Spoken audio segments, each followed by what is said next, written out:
Section 1. You'll hear a telephone conversation. Now you have some time to look at questions 1 to 6.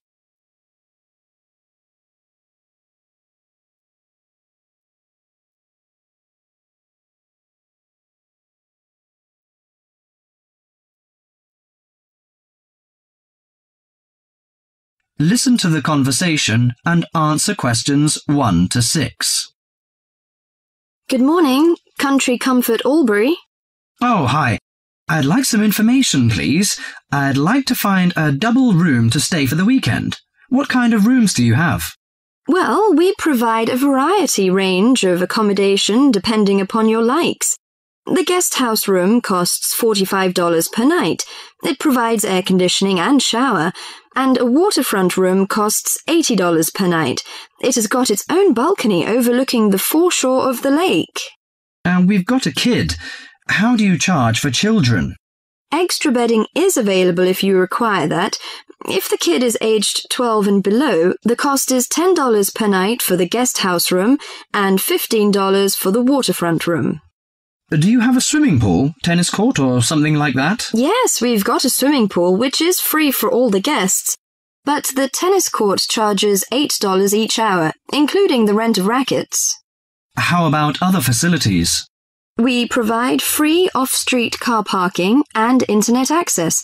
We also installed in-house movies, but that costs $4 per hour. Oh, we don't think we need that. Because of the kid, you know. We don't want him to see movies on the weekend. Well, we also offer ironing equipment in the room. That's useful, I think.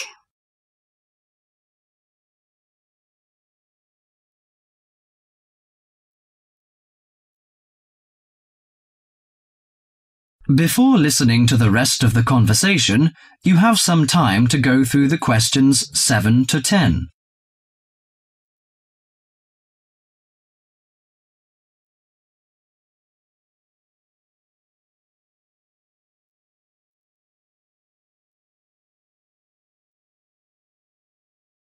Now listen to the last part of the conversation and answer questions 7 to 10. Great!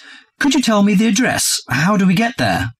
Yes, it's Country Comfort Albury, Albury, at 648 Dean Street, New South Wales. 648 Dean Street, Dean, is that right? Yes. Well, I wonder what activities are available there in this season. You know, we want to have an indulgent weekend in the boring winter. Oh, you'll not get bored here. You know, Albury is the perfect base for alpine skiing. Besides that, winter's frosty alpine air encourages walks through mist-laden valleys. You can walk alongside rushing streams and waterfalls. After returning to the warm and comfortable lounge, you can sit by the open fire. I think this is the ideal time of year to nourish your body at the Salus Spa. The idea of skiing doesn't appeal to me very much, but it sounds good to have a relaxing walk through the valleys. Maybe after that, I'll have a massage and some soaking in the spa. And you know, this hotel is perfectly located in a quiet position off the main highway in central Albury. It's within walking distance of licensed clubs, restaurants, shops, and the central business district. It's known for its excellent cuisine and warm Australian hospitality. Good. It's a good idea to taste the tasty dishes in one of the restaurants. My wife may be interested in shopping. She's always keen on that. I think I'll contact you later. Thank you very much. That is the end of section 1.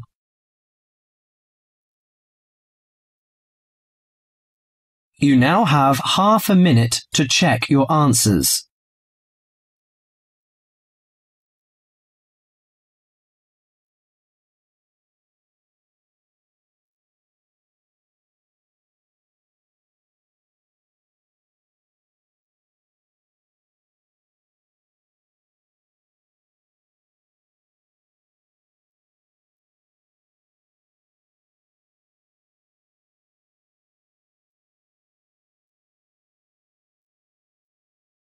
Section 2. In this section, you'll hear an introduction about canoeing. Now you have half a minute to read questions 11 to 20.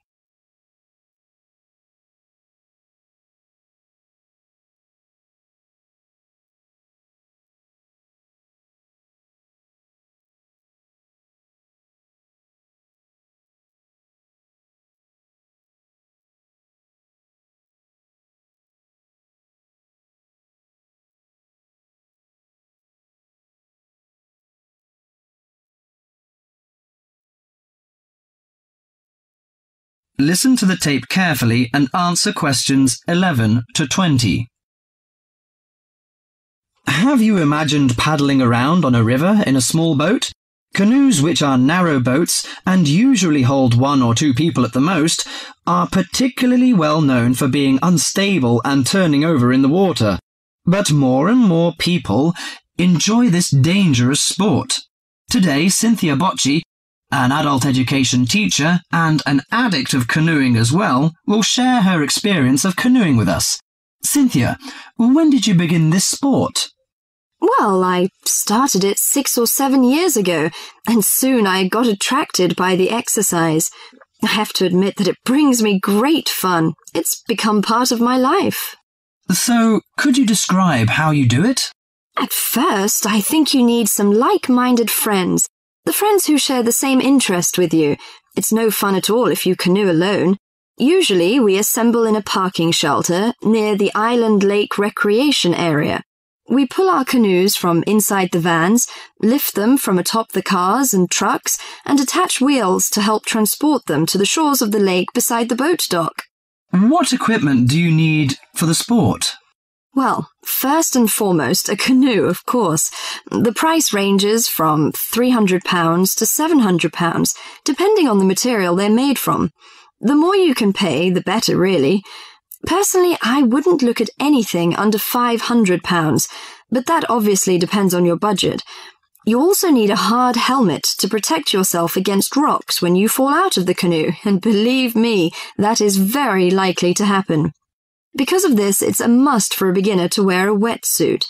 Oh, bathing suits don't work really. Sometimes a life jacket is a necessity in case you fall into water and no one else is nearby.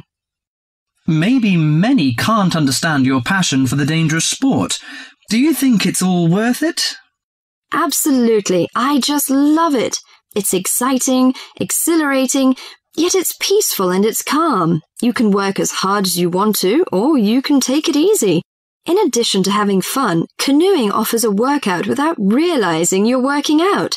Besides being a great exercise, which is good to heart and lungs, you gain strength and mobility. You build strength not only by paddling, but also from lifting and carrying your canoes. You can also exercise your mobility. Frankly, I never had upper body strength until I started canoeing. Now I can pick my canoe up and carry it on my shoulder with no problem. However, it's not just a workout of the upper body, but also a total body workout. If you're doing it correctly, it's a great calorie burner. And more important to me, paddling isn't strictly about exercise. It's as much about the peace and relaxation that comes from being out on the water. I saw it described on a brochure as liquid medicine for the soul, and that is so accurate. It allows you to take a mental break from your ordinary routine. It's a lot of fun and you meet a lot of great people. We connect on the waterways by responding to email invitations, posting on websites and club announcements. Also, it's a great way to get an up-close view of nature. You can sneak up on wildlife. I've been right next to ducks, deer, and all kinds of birds. You just get a different view than you can get on land. I especially enjoy camping by canoe. It's like backpacking without having to carry a pack on your back. You can put everything you need in the hatches of the canoe. Have you experienced this kind of camping? Well, whatever you say about this sport, it's never dull. I think on one level it's a serious activity and you can become a real champion, but it's a small group who take it that far. But for most, it's a fantastic sport for anyone who likes adventure. That is the end of section 2.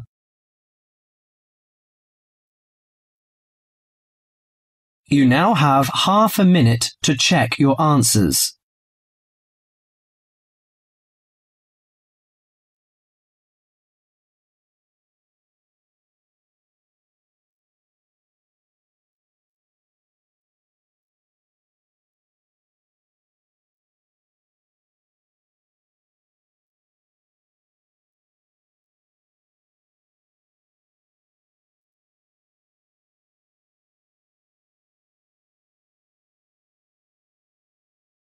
Section 3. In this section, you'll hear a conversation between a tutor and a student about the strategies of note-taking. Now you have half a minute to read questions 21 to 29.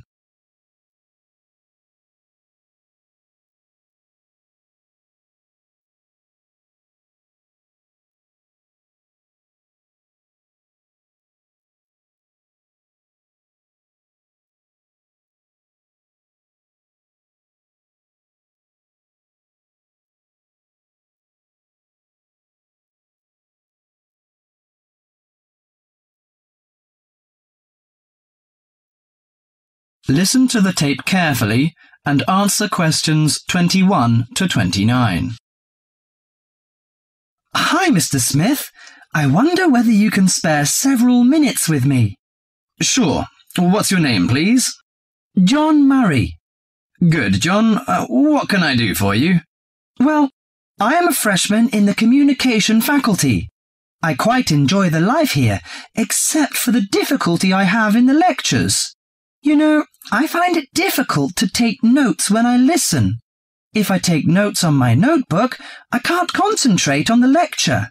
But I feel frustrated after the lecture if I don't write down anything. As we know, note-taking is a complex activity which requires a high level of ability in many separate skills. At least 4 important skills are needed. 4? I don't expect so many. I think that needs 1 or 2 skills. Firstly, you have to understand what the lecturer says as he says it. That means you should try to develop the ability to infer the meaning of unfamiliar words from the context. You cannot stop the lecture in order to look up a new word or check an unfamiliar sentence pattern. Yes, that puts the non-native speaker like me under a particular severe strain. Often I may not be able to recognize words in speech which I understand straight away in print. So the ability of inferring is important. Of course, you won't always be able to do this successfully. You must not allow failure of this kind to discourage you, however. It's often possible to understand much of a lecture by concentrating solely on those points which are most important. But how do I decide what's important? Well, that's in itself another skill I'd like to tell you. At first, the most important piece of information in a lecture is the title itself. If this is printed or referred to beforehand, you should study it carefully and make sure you're in no doubt about its meaning. A title often implies many of the major points that will later be covered in the lecture itself. It should help you therefore to decide what the main point of the lecture will be. Besides the title, what should I pay attention to during the speech? A good lecturer often signals what's important or unimportant. He may give direct or indirect signals. Many lecturers, for example, explicitly tell their audience that a point is important and that the student should write it down. Unfortunately, some lecturers who are trying to establish a friendly relationship with the audience are likely on these occasions to employ a colloquial style. He might say such thing as, "This is, of course, the crunch," or "Perhaps you'd like to get it down." Although this will help the student who's a native English speaker, it may very well cause difficulty for the non-native speaker. You'll therefore have to make a big effort to get used to the various styles of his lectures. I see. You mean I should get used to some colloquial expressions of the lecturer and write down the points he recommends us to take? That's right.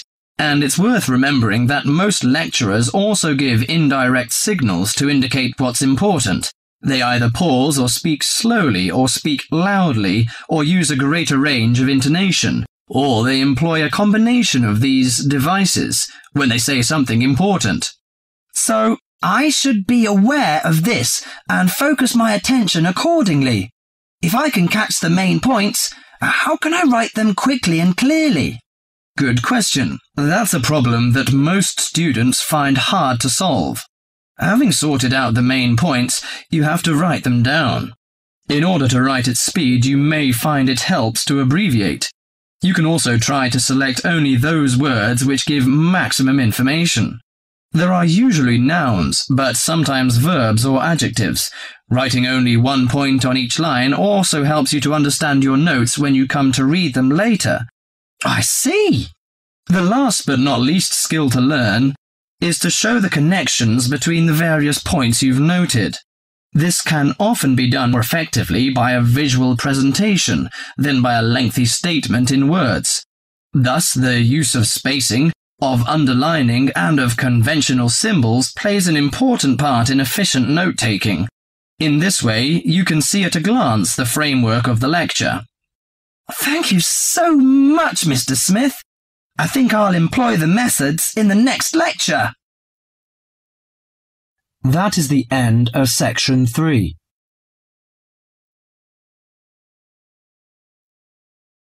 You now have half a minute to check your answers.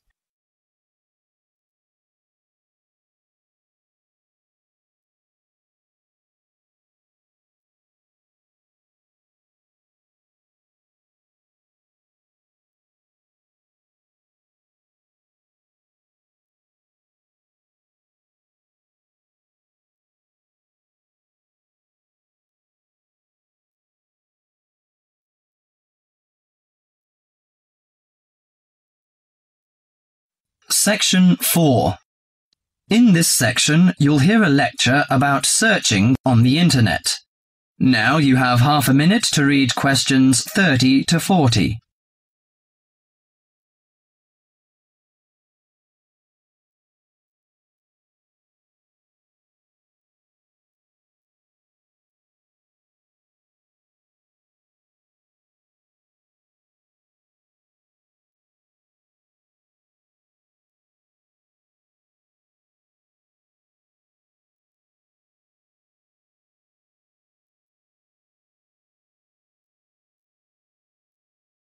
Listen to the tape carefully and answer questions 11 to 20.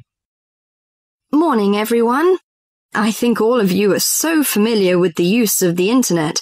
After email, it's likely that the most frequent online activity is searching. For better or worse, the days of thumbing through pages of a dictionary, looking up in an encyclopedia for information are out of date. It's so much easier to just Google it.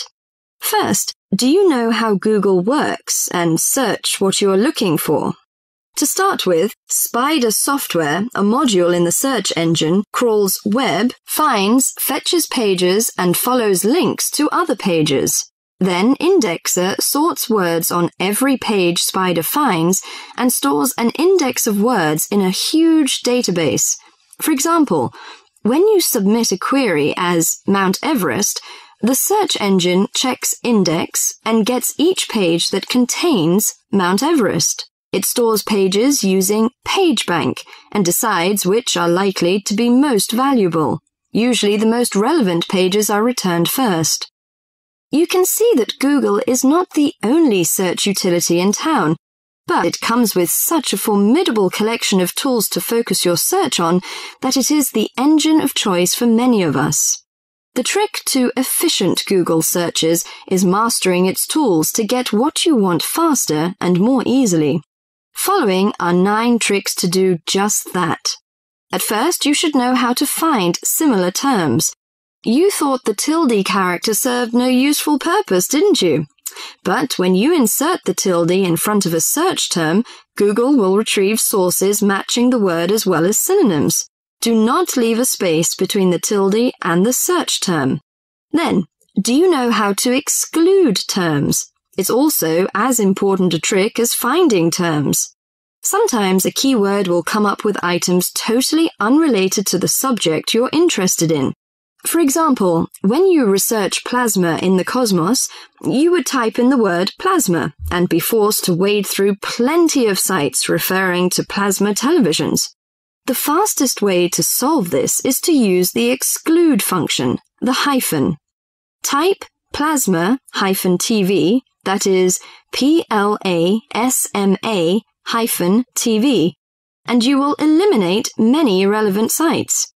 Are you usually made fun of by friends about your poor memory? Don't worry, they exaggerate. Sometimes you need to look up a quotation for which you can't recall all the words. No problem. Use asterisks to stand in for missing words. Sometimes when you translate or compose essays, you need to know the synonyms at a large scale. Of course, Webster Dictionary helps you efficiently, but you can now get definitions in a flash by typing define and your search word. You'll come up with definitions, synonyms, and links for further information. Now, how to find lost pages. A wonderful feature of Google search is the cache option. In virtually all search results, you will see a link to cached versions of pages you're looking for. You usually won't need to refer to these archival pages, but if your search ever turns up an old news page, for instance, you may find that when you click on the link, the page no longer exists, even though it turned up in the search results. In that event, simply click on the cache link, which is at the bottom line of the search result, and that will retrieve the last saved version of the page that had failed to show. This is a powerful, extremely helpful tool when you come across old pages from websites that no longer exist or are no longer maintained. Do you want to get numbers or names? Looking up a phone number? Just type the name and city or state initials of the person whose number you're looking for. The number will pop up instantly. If you have a phone number but want the name or the location, just type in the number, no hyphens, parenthesis, or space necessary. For fun, type in 202-456-1111 and see whose office this number belongs to. Did you know you can search for pictures with Google? Just go to the Google homepage, click on Images, and type in what you're looking for. You can narrow your searches using the advanced search function to, for example, retrieve certain types or sizes of files. Finally, you can simplify all your searches by uniting the Google search bar into your browser. Go to google.com, click More, scroll down the page to Google Tools, then click on Toolbar and follow directions from there. And of course, some of these tools will work with other search engines too. Experiment and see which ones work best for you. You'll find a wonderful world, I'm sure. That is the end of section 4.